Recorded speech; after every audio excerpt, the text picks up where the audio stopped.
Hello everyone and welcome back to Math Bolt Master. আৰম্ভ কৰো আমাৰ আজিৰ সেশনটো। তো ক্লাস 7 ৰ চেপ্টাৰ নম্বৰ 9 আমি কৰি আছো পেৰিমিটাৰ ইন এৰিয়া।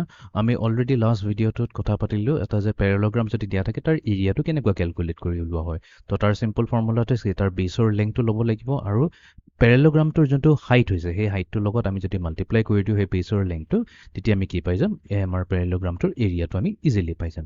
তো এই টপিকটোৰ ওপৰতে আমি কেইটামান প্ৰেক্টিছ প্ৰবলেম আজি সলভ কৰিম। So let us begin. Question number 1.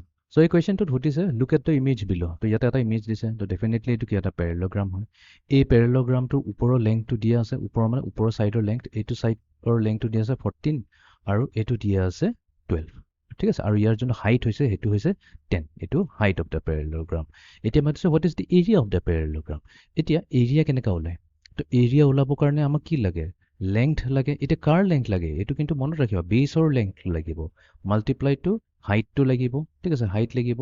এটা হাইটটো আমাৰ তাত অলৰেডি এভেইলেবল আছে 10 কোনৰ প্ৰবলেম। এটা বেছ কোনটো ল'ম 14 ল'ম নে 12 ল'ম। এটা বেছ হৈছে এইটো পোৰশন হৈছে বেছ। এটা লেকি এইটো কিন্তু আমাক দিয়া নাই ইয়াৰ লেংথটো আমাক ওপৰটো দিছে। তো আমি জানো প্যাৰালোগ্ৰামো কি হয় এই সাইডটো আৰু এই সাইডটো এক্স্যাক্টলি ইকুৱেল। তো এইটো যদি 14 হয় তেনেহলে এইটো কি হ'ব 14 এ হ'ব লাগিব। তো পাই গলো আমি 14। সো আমাৰ বেছ আহি গল 14 হাইট আছে আমাৰ অলৰেডি 10 সো 14 into 10 হৈ গল আমাৰ 140। তো তাৰ মানে এই প্যাৰালোগ্ৰামটোৰ এৰিয়া হ'ব 140 স্কয়াৰ ইউনিটস। ওকে চেক কৰি লওঁ। ওকে এতিয়া আমি যাওঁ নেক্সট কুৱেশ্যনটো লৈ। Question number 2. Look at the image below. তো ইয়াতে আমাক দিছে এটা ইমেজ তো আমাক সুধিছে যে এই প্যাৰালোগ্ৰামটোৰ এৰিয়া কি হ'ব। ওকে এতিয়া আমি অলপ কেয়াৰফুলি কৰিব লাগিব।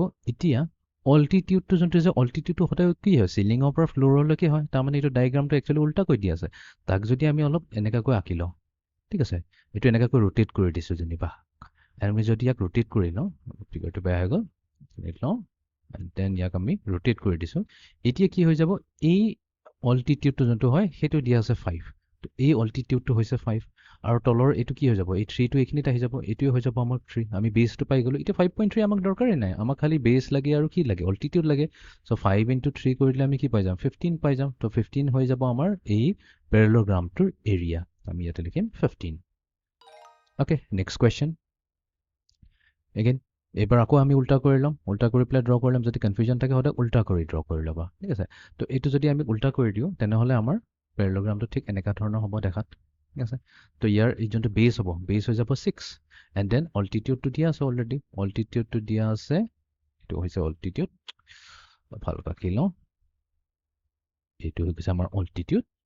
সো এই অল্টিটিউড দিয়া আছে 12 ঠিক আছে। তো বাকি যোনটো 13 দিয়া আছে 13 এইটো সাইড হয় আমাক এইটো নালাগে আমাক খালি 12 আৰু 6 এ লাগে।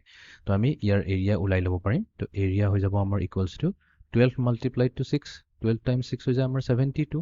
তো আমাৰ এই প্যাৰালোগ্ৰামটোৰ এৰিয়া হৈ যাব 72। ওকে এতিয়া আমি যাওঁ লাষ্ট কুৱেশ্যনটো লৈ। ওকে তো এবাৰটোত একেবাৰে সিম্পল।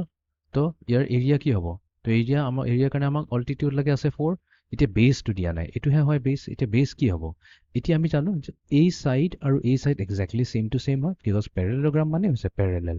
তো এইটো যদি 6 হয় তলৰটো 6 হ'ব তো তাৰ মানে আমাৰ এৰিয়া কি হ'ব লাগে 6 into 4 24। তো ইয়াতে আমি 24 টাইপ কৰি দিম। তো এনেকাকৈ আমি এৰিয়া অফ আ প্যাৰালেলোগ্ৰাম ওলাই ল'ব পাৰোঁ। তো আমাক কি ইনফৰমেশ্যন লাগে আমাক দুটা ইনফৰমেশ্যন লাগে আমাক লাগে প্যাৰালোগ্ৰামটোৰ বেছ আৰু তাৰ হাইট। তো এইটো আছিলে আমাৰ আজিৰ সেশনটো। See you in the next session. Thank U.